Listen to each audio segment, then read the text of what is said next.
आणि शाळेत शिक्षक आले बैलगाडीतून उपक्रमशील शिक्षक सुधीर बंडकर यांची शेतकरी वेशभूषेत विद्यार्थ्यांसह शाळेत एंट्री।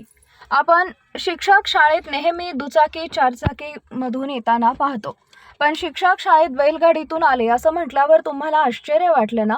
हो, पण ते खरं आहे। सांगली जिल्ह्यातील शिराळा तालुक्यातील एका शाळेत शेतकरी वेशात शिक्षक सुधीर बंडकर यांनी चक्क बैलगाडीतून शेतकरी वेशात शाळेत प्रवेश केला आणि सर्व विद्यार्थी, शिक्षक तसेच ग्रामस्थांच्या भुवया उंचावल्या। निमित्त होते वेशभूषा स्पर्धेचं। हायर एज्युकेशन सोसायटी शिराळा संचलित आरळा तालुका शिराळा येथील गांधी सेवाधाम विद्यालयामध्ये वेशभूषा स्पर्धेचं आयोजन करण्यात आले होते।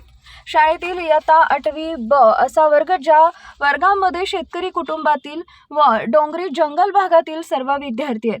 वर्गाचे शिक्षक व वर्ग शिक्षक, राज्य शासनाचे उपक्रमशील शिक्षक हे राज्यस्तरीय पारितोषिक पुरस्कारानं सन्मानित।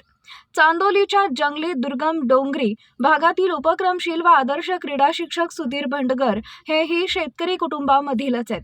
शेतकऱ्यांच्या व्यथा आगळ्या वेगळ्या पद्धतीने समाजासमोर त्यांनी मांडल्या। तसेच शेतकरी बांधवांना समाजात किंमत मिळत नाही, त्यांचे महत्त्व वाढवण्याचे व महत्त्व सांगण्याचं काम या उपक्रमातून करण्यात आले। सध्या आधुनिक युगात बंडी धोतर हा शेतकरी वेश, तर शेतीच्या कामात शेतकऱ्यास मदत करणारा बैल त्यांचे खूपच प्रमाण कमी होत चाललंय। यासाठी त्यांनी बैलगाडी, शेळी, जळणाची मोळी, वैरण, भाताचे भात्यान, पाण्याची कळशी, जेवणाची वाटी, शेणकुटे पाटी असं डोक्यावर घेतलेल्या शेतकरी महिला, तसेच धोतर, बंडी, डोक्याला टापर, खोरे, कुदळ, खुरपे, पारळी इत्यादी साहित्य पुरुष वेशभूषेनं सर्वांचं लक्ष वेधून घेतले। यावेळी व्यासपीठावर शेतकरी वेशातील विद्यार्थ्यांनी गायत्री जाधव हिनं शेतकऱ्याच्या व्यथा व वेदना कविता सादर करून कवितेतून मांडल्या, तर शिक्षक सुधीर बंडकर यांनी मनोगतात शेतकऱ्यांच्या समस्या व शेतीचे महत्त्व प्रभावीपणे मांडले। या आगळ्या वेगळ्या वेशभूषा उपक्रमाची परिसरात चांगली चर्चा रंगली आहे।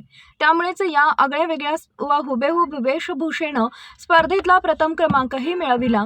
ग्रामपंचायत सदस्य फैयाज डांगे, प्रमुख पाहुणे सागर नांगरे यांच्या शुभ हस्ते सन्मान चिन्ह देऊन सहभागींचा गौरव करण्यात आला। प्रकाश चौगुले, शिवाजी चव्हाण, आयुब चव्हाण यांनी नियोजन केले। यावेळी धनगरी, दाक्षिणात्य, वारकरी अशा इतर वेशभूषाही इतर शिक्षक व विद्यार्थ्यांनी केल्या होत्या। मात्र बैलगाडी व बैले, शेळीचा समावेश असणाऱ्या शेतकरी वेशभूषेनं स्पर्धेत बाजी मारली। या वेशभूषेसाठी विद्यालयाचे मुख्याध्यापक DS घोरपडे, पर्यवेक्षक RD देसाई यांचे सहकार्य व मार्गदर्शन लाभले।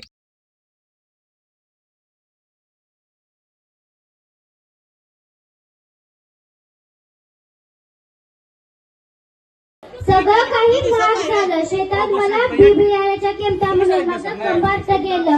ऐका माझ्या वेदना, मी शेतकरी बोलत आहे। ऐका माझ्या वेदना, मी शेतकरी बोलत आहे। काय सांगू आमची व्यथा। दिवस उगवायला आम्ही शेतात जातो, दिवस मावळायला आम्ही घराकडे येतो। ऊन नाही, थंड नाही, वारा नाही, पाऊस नाही, सगळ्या या वातावरणामध्ये रात्रंदिन आम्ही शेतामध्ये काम करतो।